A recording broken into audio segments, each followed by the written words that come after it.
This video is intended for educational purposes only and does not replace a formal occupational therapy driving assessment. Hello, I'm Joan. I'm from the Institute of Driver Health. I suppose a quick little background about me is that I've been an occupational therapist for quite some time in New South Wales. I set up this business, the Institute of Driver Health, when I was doing research into driving after brain surgery. And I realised that working with doctors, goodness me, we need more information, more help for doctors to be able to work out when to refer for driving assessments and when is a person okay and safe, or when to need the car keys now. Thank you.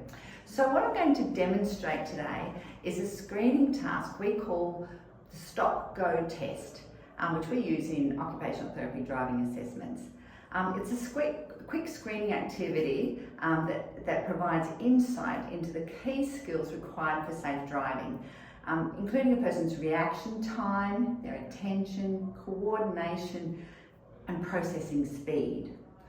The stop-go test can be used in medical screening checks to observe how effectively a person can process information and produce an appropriate motor response.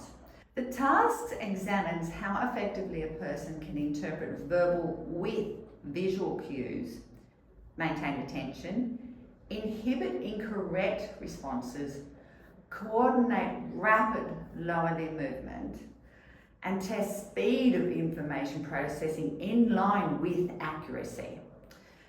Deficits in these skills often result in pedal confusion and delayed responses to traffic signals, hazards, and emergency braking situations while driving.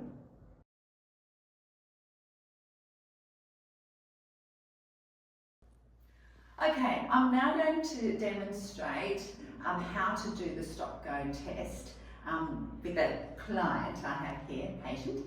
I'm going to start, give the instruction to the test. I will start the test slowly, but as you'll see, as I progress with the test, I pick up the speed of the test so I can test the speed of that information processing. Okay, so what I'd like you to do is start off with, I'm going to put my 2 feet here like this, and with your right foot, I want you to tap on this toe, please. Good. Now tap on this toe. Good. Could you do it again for me? And the other one? Good. Now this time, I'm going to call this foot go and this foot stop. And when it's that tap on which I say, okay, can you tap on stop? Now can you tap on go? Good. Now I'm going to ask you to keep looking at my face and tap on whichever I say stop or go and keep up with how quickly I say it, okay? Stop, stop, go, stop, stop, go, go, go, stop, stop, go, stop, go, go, go, stop, stop, stop, go, stop, go, stop. There you go. So as you can tell, she's very clever. She picked up on that, and yet I made it more and more challenging as we did it.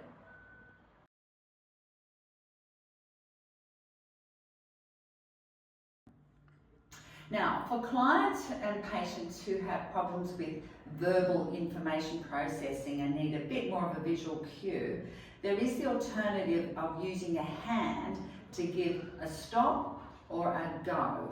So, for example, we'll do it like this. This time, I'm going to use my hand as I say the word. So if you could follow the pattern, okay?